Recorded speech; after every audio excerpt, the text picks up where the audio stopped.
Recording in progress. Hi, everyone.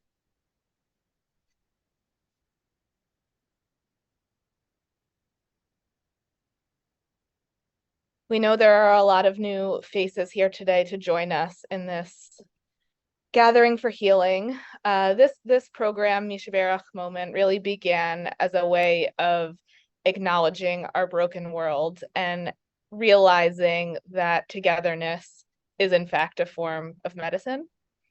And if you are here, I imagine you are feeling some level of pain or grief. And I think this space is really a testament to say that you are not alone. And I, for one, am happy that you, as an individual, are here for this collective gathering. Before I introduce our Mishaberach leader, Rabbi Hayley Goldstein, I want to share more about today's format. Throughout today's session, you are encouraged to write names in the chat of those you are holding in your hearts. And of course, everyone here will also make space for them in their hearts as well. And Rabbi Hayley will be sharing some words of Torah for us that will hopefully give us much comfort. And then she will lead us in the Mishaberach prayer.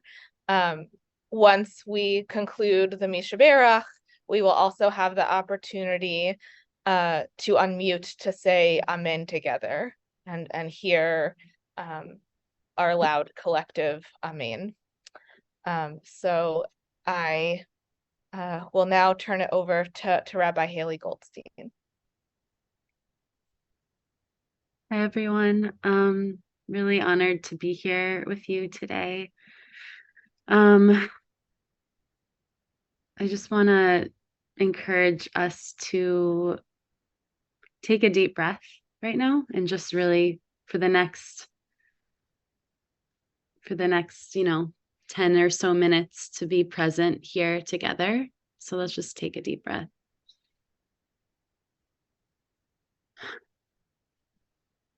And as Mara mentioned, this weekend's horrifying events in Israel have brought up so much grief and pain for all of us in different ways. I just want to encourage us to bring our best selves to this next 12 minutes together, and really try not to engage in any political discussion in the chat, just to really be together in the grief as we're all grieving in different ways. Many of us have loved ones who are scared or in danger, and I just want to hold all of that together in all the different ways we're grieving. I'm going to share a couple texts. I wasn't sure. I was talking to Mara about I want to share texts about peace or I could share texts about crying out, and we went with crying out because I think that this is a time sometimes when grief is so intense and palpable, and when there's such a deep need for healing and peace, it can almost be silencing. It can be overwhelming in a way that feels like I don't even know what to say. So I wanted to share a couple texts about crying out. They're all from Rabbi Nachman. Rabbi Nachman was a 18th century Hasidic Rebbe, the great grandson of the Baal Shem Tov, who founded the Hasidic movement. He's really known for teaching about, writing about the wide range of human experiences and emotions, because he was a deep feeler and spoke more than other Hasidic Rebbes to the wide range of human experiences. So this is a text about hisbodus, which I will explain what that means.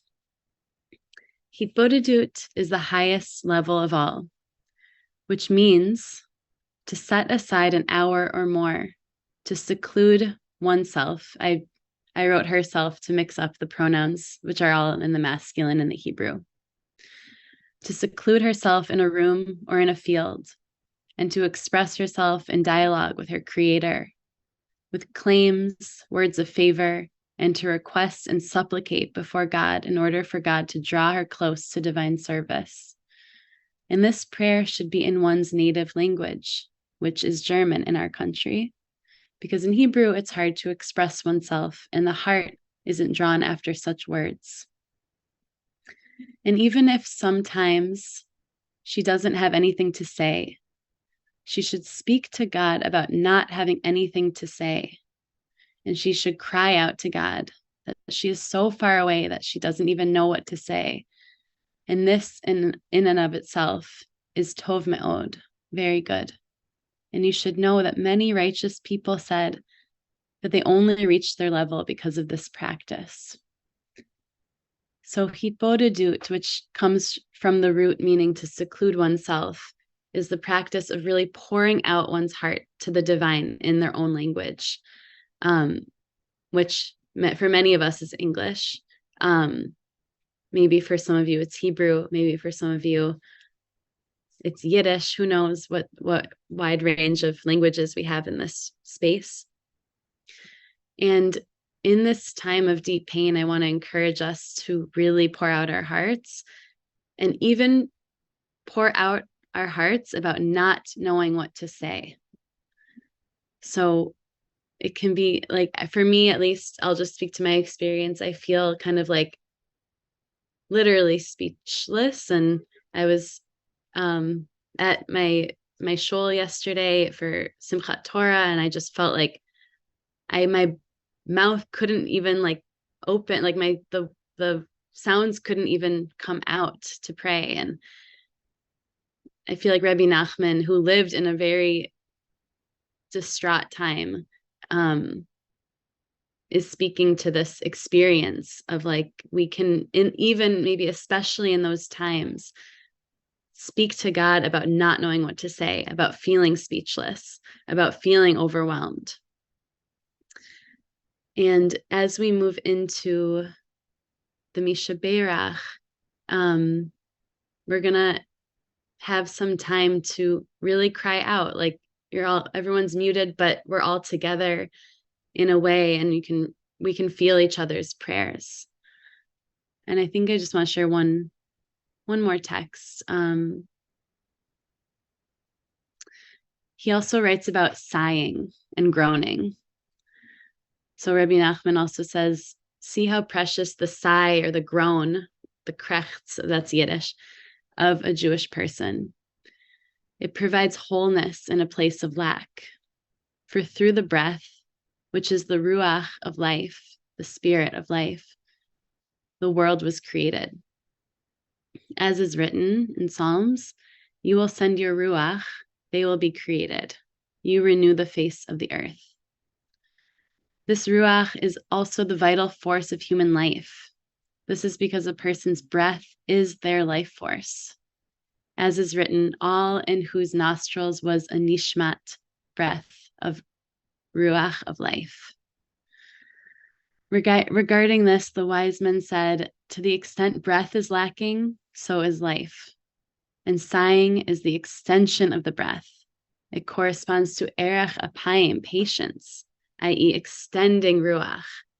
Therefore, when a person sighs over lack and extends their ruach, they draw ruach of life to that which they are lacking.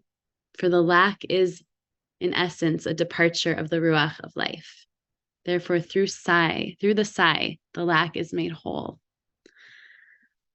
So, like speaking out, there's also a level of a wordless sigh and groan, which many of us are experiencing right now.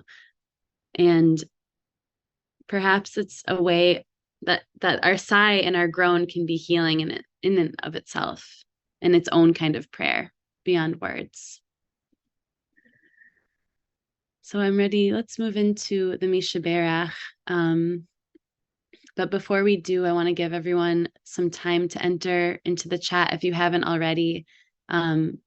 names and people or parts of the world that you're sending healing to, that you want us to all hold in our hearts as we sing the Mishaberach.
So in your own space, please sing with me and feel free to keep the names coming into the chat as we sing.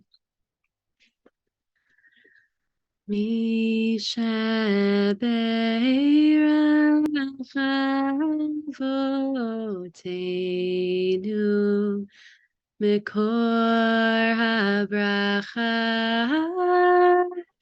Leimotenu. May the source of strength, who bless the ones before us, help us find the courage to make our lives a blessing, and let us say Amen. Mishaberachimoteinu Mekor habracha leavoteinu. Bless those in need of healing with refuah shlema, the renewal of body, the renewal of spirit, and let us say Amen. May all those in need of healing, of body, of spirit, find healing, find light, and may our prayers be accepted and received. Amen. Amen. Amen. Toda rabba. Amen. Thank you. Very moving. Thank you, Rabbi. Thank you, Rabbi. Thank you, Rabbi. Amen. And thank you, Rabbi. Thank you, Can we get Rabbi. the access to the source sheet, please? Thank you, Rabbi. Rabbi. Get the access to the sheet. Thank you. Thank you. Recording stop.